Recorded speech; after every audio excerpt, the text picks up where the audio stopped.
Pangulong Bongbong Marcos pinamamadali sa National Irrigation Administration ang mga proyektong pang-irigasyon sa susunod na 4 na buwan.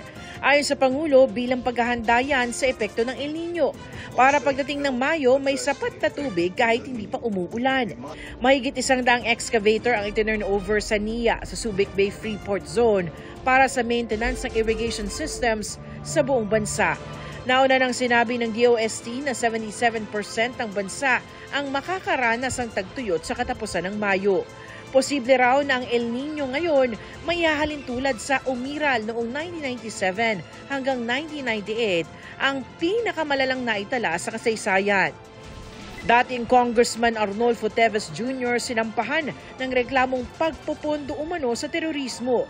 Ayon sa DOJ, ang inihain na reklamo ng NBI batay sa report ng Anti-Money Laundering Council na may na-trace sa nagbigay umano ng pondo si Teves sa terorismo. Sabi naman ng kampo ng dating kongresista, hindi pa nila natatanggap ang kopya ng reklamo. Naghain din ng kampo ng dating kongresista ng pagtutol sa mosyon na kansilahin ang pasaporte ni Teves. Sa ngayon, nasa Timor-Leste pa rin si Teves batay sa monitoring ng Justice Department.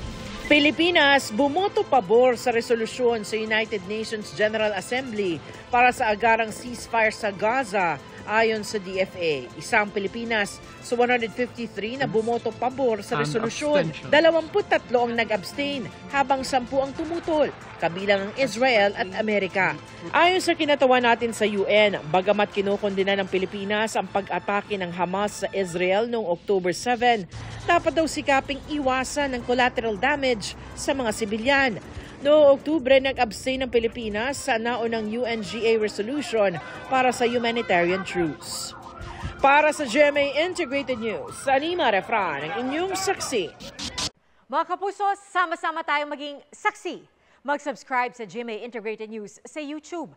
Para sa mga kapuso abroad, samahan niyo kami sa GMA Pinoy TV at sa www.gmanews.tv.